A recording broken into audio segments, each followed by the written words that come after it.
The Tariff Conspiracy: How Merchant Elites Built a Hidden Tax Empire Before 1913. But here's what most historians miss entirely. This wasn't just a scheme to avoid taxation. It was something far more calculated.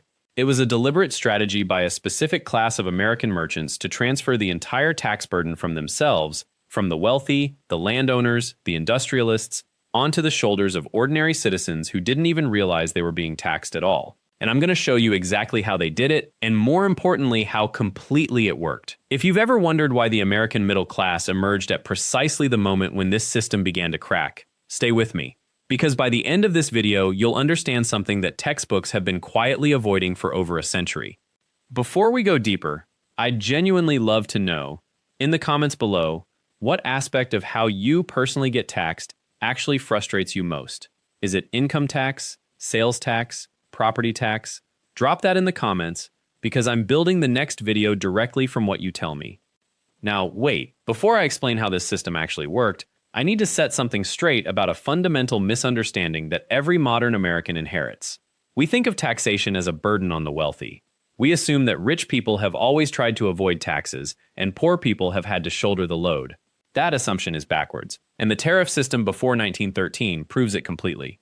The United States federal government, from roughly 1789 onward, funded itself almost entirely through one source: tariffs on imported goods. This wasn't an accident, it was the design. Tariffs are taxes on foreign products entering the country, and they were the financial backbone of the entire federal structure for 124 years. But here's the critical part that changes everything. Tariffs are not paid by merchants. They're passed directly to consumers. The consumer, the farmer, the factory worker, the shop owner, ultimately bears the cost. The tariff was, in other words, the world's most efficient hidden tax, and it was designed that way on purpose.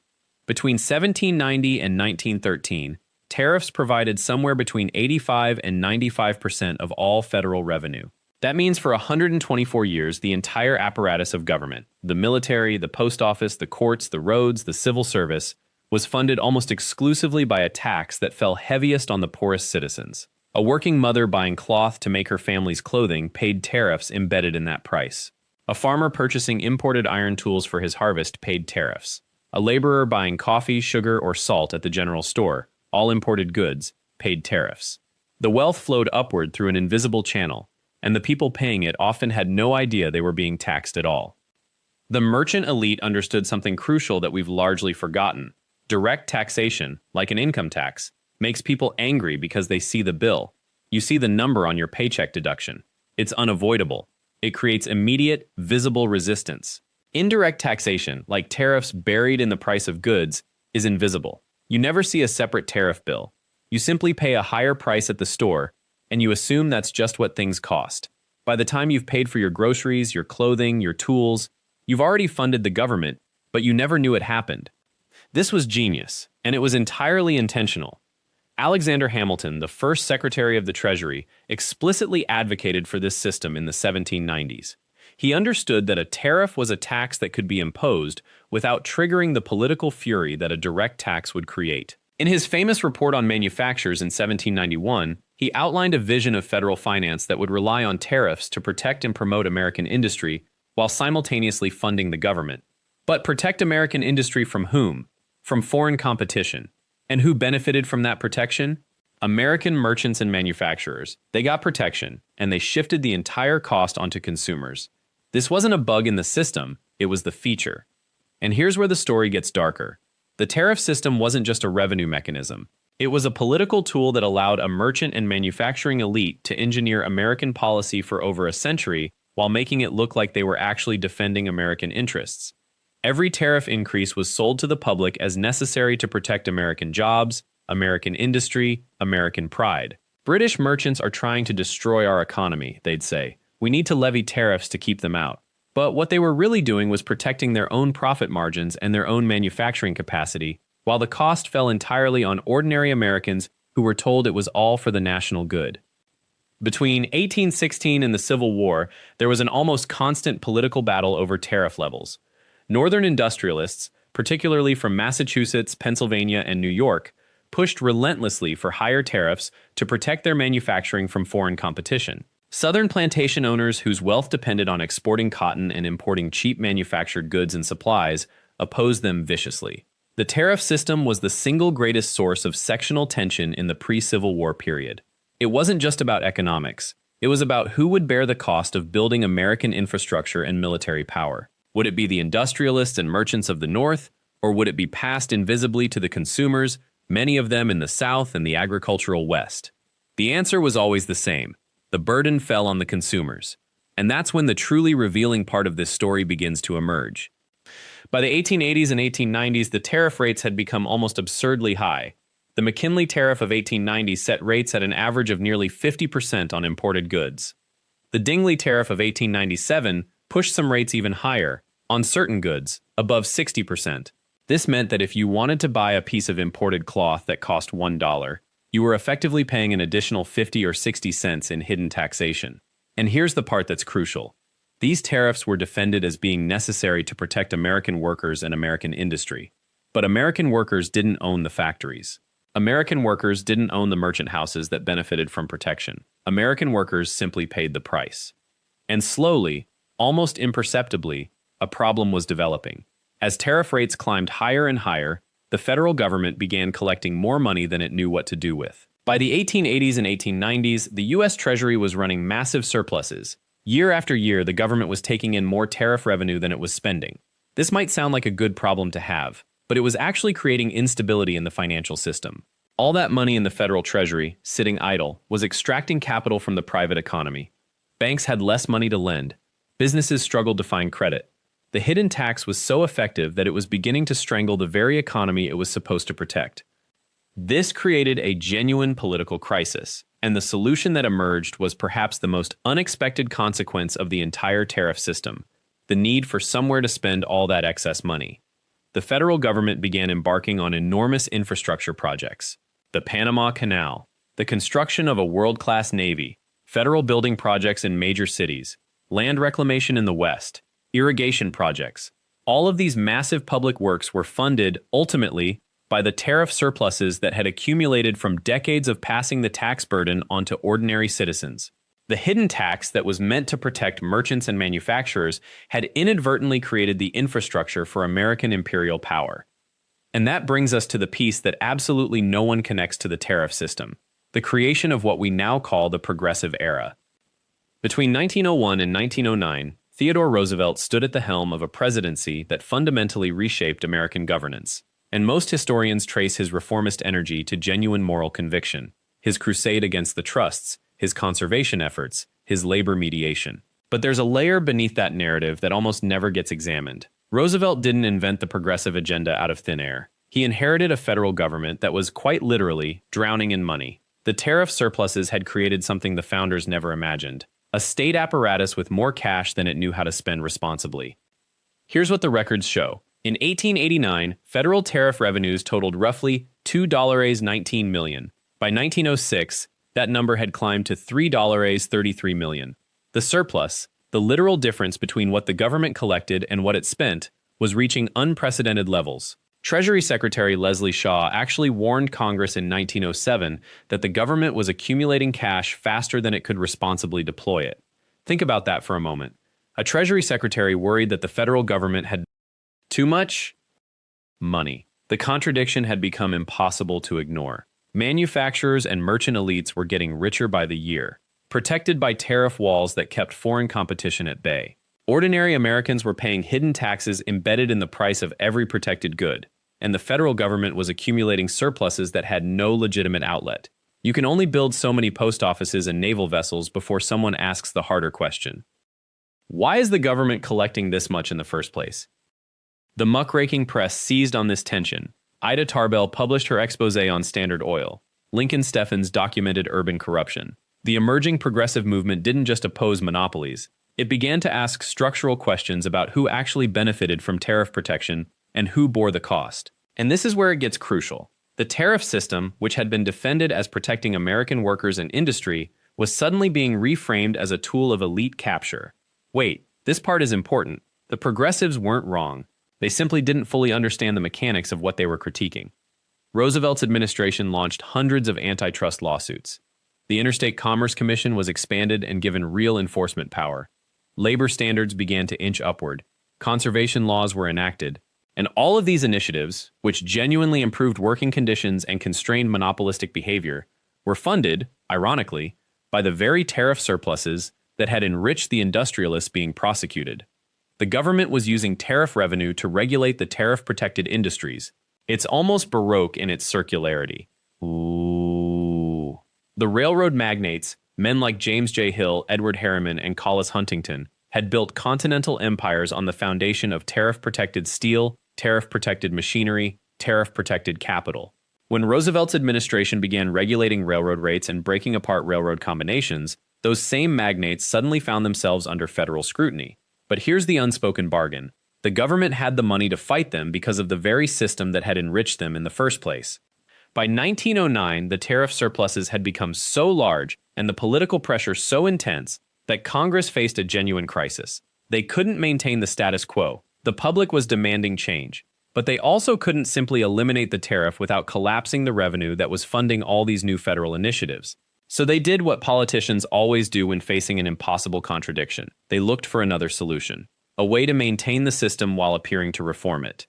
The Payne-Aldrich Tariff of 1909 is remembered as a modest reform, a slight reduction in tariff rates that supposedly moved America toward freer trade. What it actually did was far more subtle. It maintained the core structure of tariff protection for the industries that mattered most to the political elite, while making cosmetic adjustments that allowed politicians to claim they were responding to progressive demands. The game continued. The hidden tax remained hidden. But now we're approaching 1913, and this is where the tariff system encounters its existential problem. The economy was entering a new phase.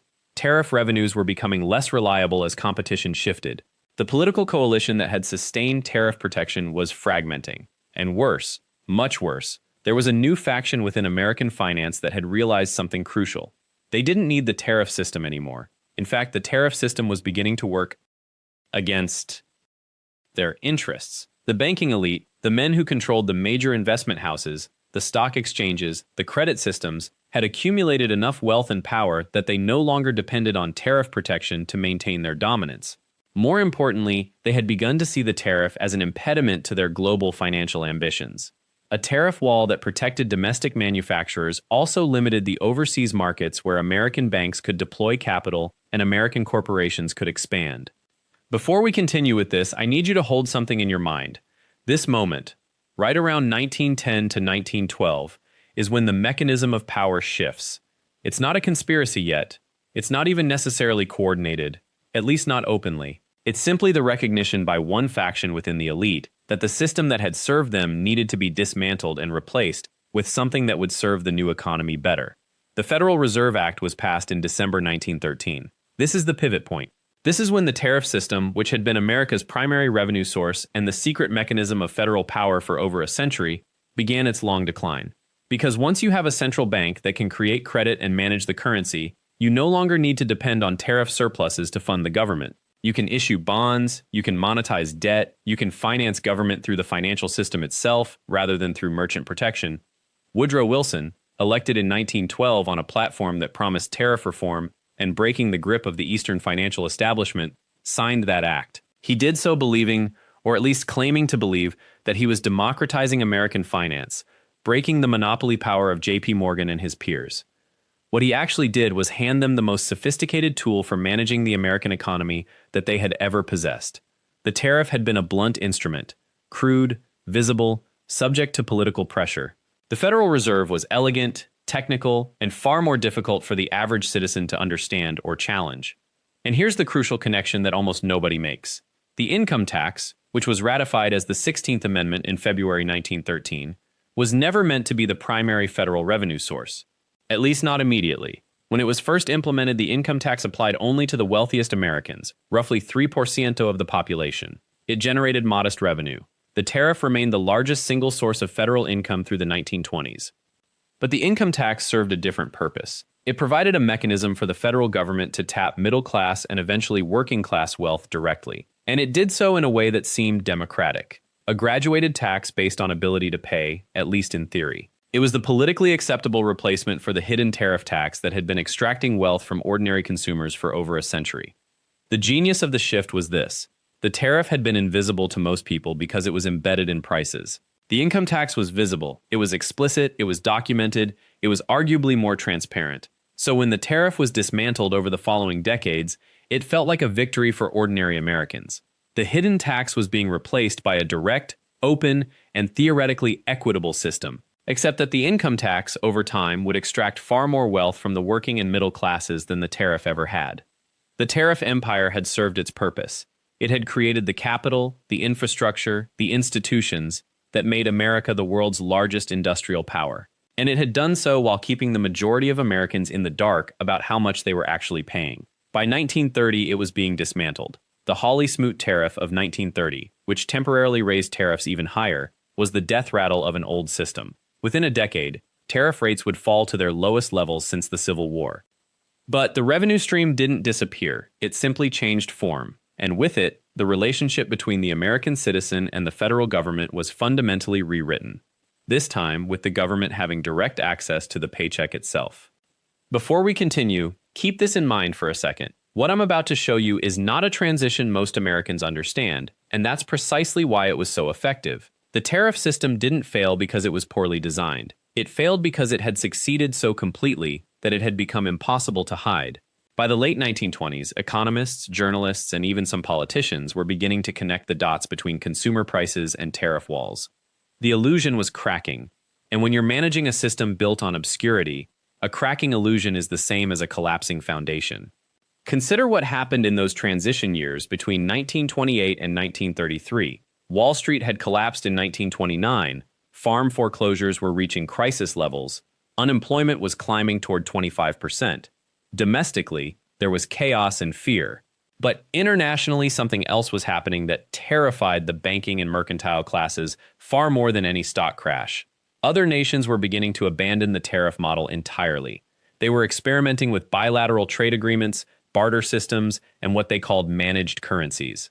The American tariff monopoly, which had worked so efficiently because it was essentially unopposed, was suddenly facing competitors. And competitors, by definition, threaten monopolies. So the question became, how do you maintain revenue extraction from the American consumer while the old method is becoming obsolete?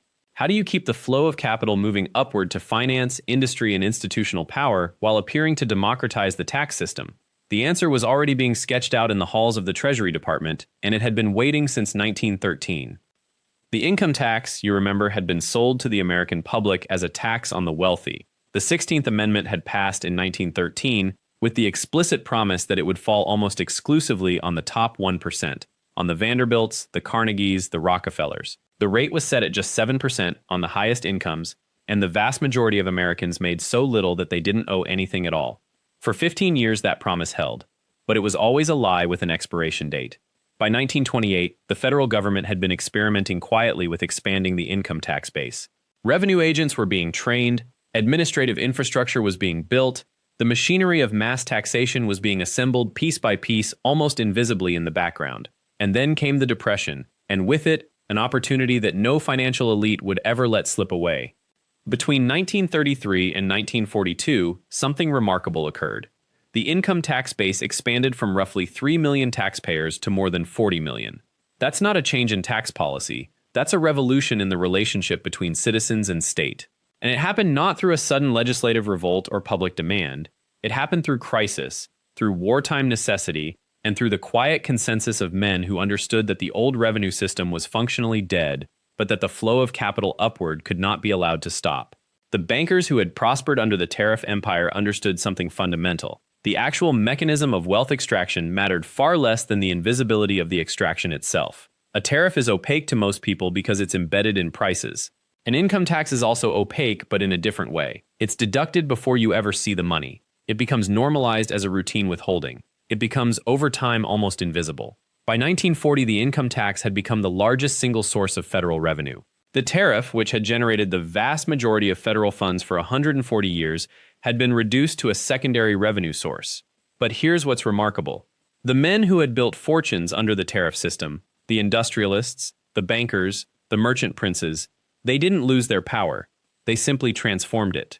Instead of controlling government through the tariff system, they controlled it through the income tax system. How? By controlling the interpretation of the income tax code. By determining which income was taxable and which was not. by writing deductions and exemptions into law that benefited capital accumulation over wage labor, by creating legal structures, trusts, holding companies, foundations, that allowed wealth to compound virtually tax-free. The mechanism changed. The outcome remained precisely the same. And this is where the merchant elite's greatest victory became almost invisible. The tariff had been a crude instrument. It was visible in prices. Consumers could, in theory, understand it. But the income tax code, the income tax code became something far more sophisticated. It became a labyrinth of exemptions, deductions, and legal strategies that required armies of lawyers and accountants to navigate. And armies of lawyers and accountants are not cheap, which meant that the wealthy could afford to hire them, while ordinary workers paying the income tax had no such recourse. They simply paid the rate written in the law and moved on. So the shift from tariff to income tax didn't level the playing field. It tilted it even more sharply in favor of those who understood how to navigate the system. The government had acquired a direct pipeline into the wages of working Americans, and simultaneously, it had created a whole new industry of tax avoidance that was only accessible to those with capital. Let me show you something that most history books simply skip over. In 1942, Congress passed something called the Current Tax Payment Act. On the surface, it was a wartime efficiency measure. Instead of Americans paying their income tax in one lump sum at the end of the year, they would have it deducted from their paychecks automatically. This seems like a minor administrative convenience, but its effects were transformative and almost entirely unintended, or so we're told. Once taxes were deducted automatically from paychecks, the psychological distance between earning money and paying taxes collapsed. Americans stopped thinking of taxation as something they did. They started thinking of it as something that happened to them. The money never reached their hands in the first place. There was no moment of conscious choice, no annual reckoning with what they owed. The system had achieved something the tariff could never achieve: total invisibility. It wasn't hidden in prices anymore. It was hidden in the very structure of how labor was compensated. And the financial architects understood exactly what they had accomplished. They had moved from a system that required constant political defense, the tariff had to be renewed, adjusted, justified every few years, to a system that required almost no political defense at all, because it had become routine, expected, invisible. The tariff had been a tax on consumers that the public could theoretically see and oppose. The income tax became a deduction from wages that the public accepted as normal before they ever saw the money. One was extractive and visible, the other was extractive and invisible, but both served the same function: moving capital from the bottom to the top, from workers to investors, from the public to the private financial interests that had built the American state. By 1945, the transformation was complete. America had emerged from World War II as the world's supreme industrial and financial power.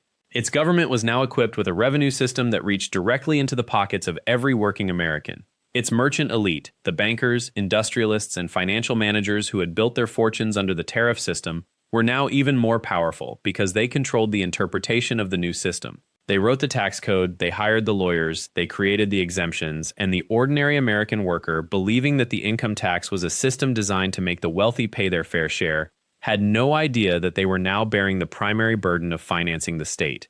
The tariff had been their hidden tax empire. The income tax became their invisible one. This is the secret I promised you at the beginning of this video. It was never really about taxation at all. It was about power, about who gets to decide how America pays for itself, and more importantly, who benefits from deciding. The merchant elites of the 19th century understood something that most ordinary Americans still do not. A tax system is not neutral. It is not a mirror of fairness or burden sharing. It is a mechanism of control, and whoever designs it, whoever writes the rules, whoever creates the exemptions and interprets the law, that person or that institution holds the real authority in a nation. For more than a century, the tariff made that power invisible. The merchant elite could claim that they were simply protecting American industry from foreign competition. The ordinary citizen saw prices rise at the marketplace but did not know why. The connection between the tariff wall and their own reduced purchasing power was never made explicit. The system was opaque by design. When the tariff finally fell away, it was not replaced by transparency. It was replaced by something far more sophisticated. The income tax appears to be a direct and honest assessment. You earn a wage, you report your income. The government takes a percentage. It seems simple, it seems fair. It seems like everyone is contributing based on their ability to pay. Except that simplicity is an illusion.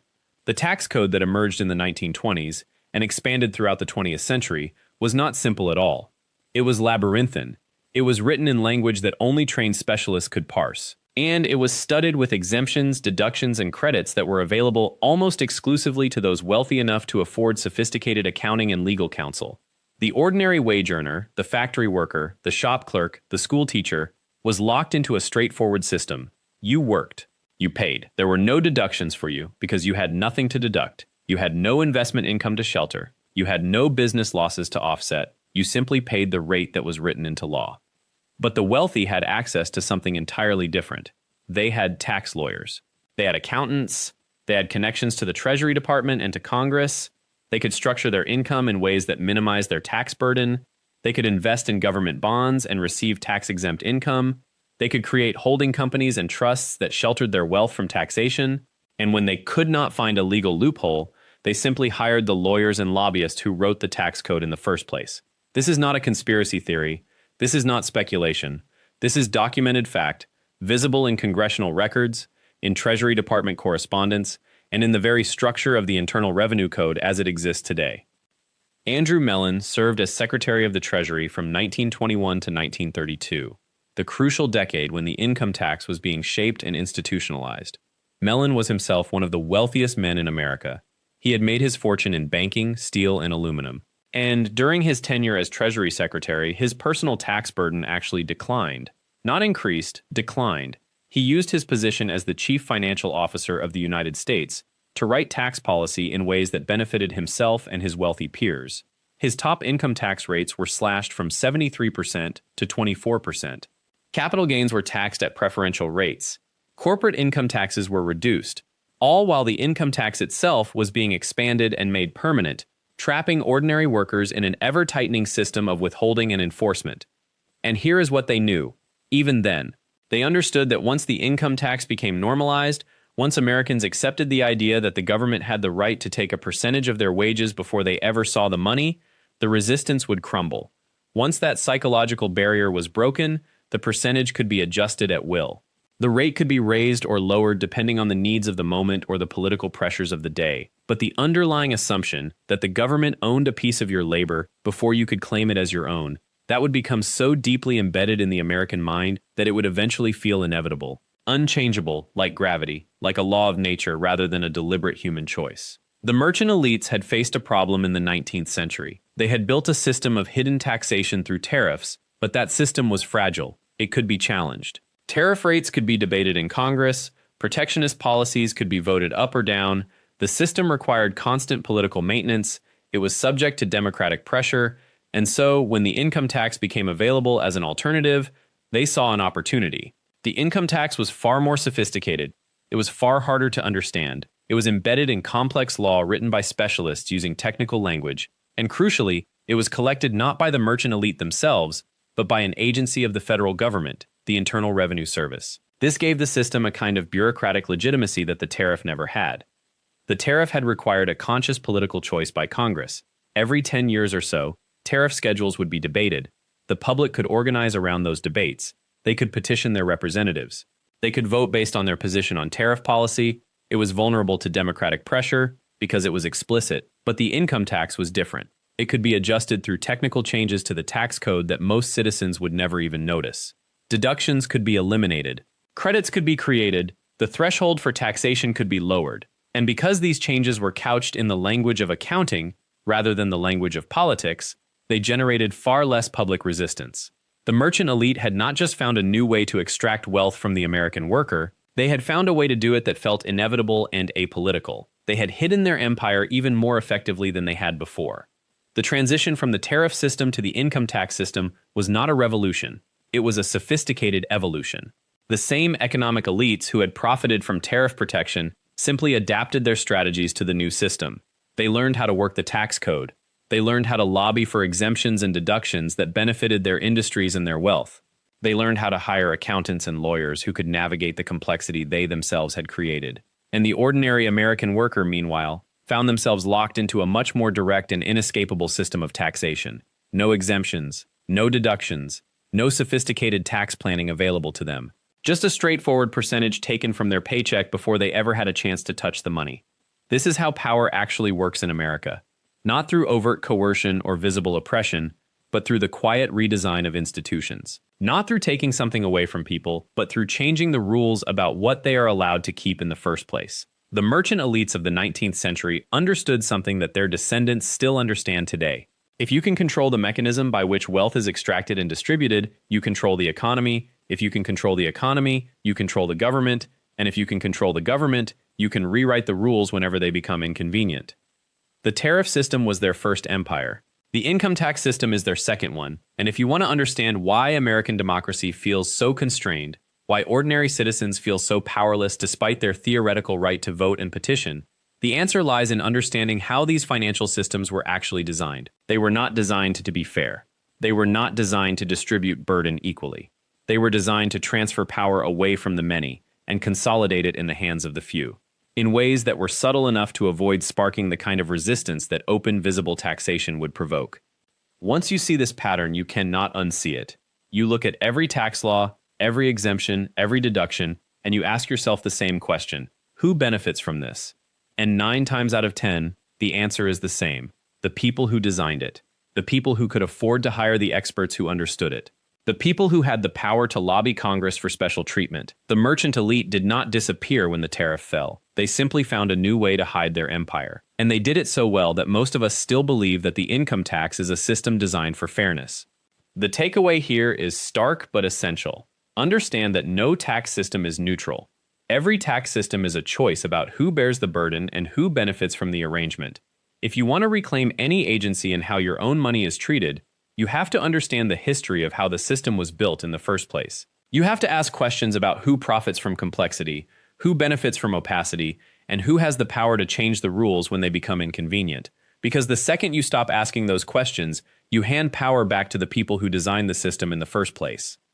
Thank you for staying with me through this deep dive into the hidden financial architecture of America. If this story revealed something you hadn't considered before, please subscribe to this channel, The Unseen Hand, so you never miss the next piece of this puzzle. Leave a comment below and tell me what surprised you most about how the tariff empire became the income tax empire. And please activate the notification bell so you're alerted the moment we upload our next investigation. The architects of American power are counting on you not paying attention. Let's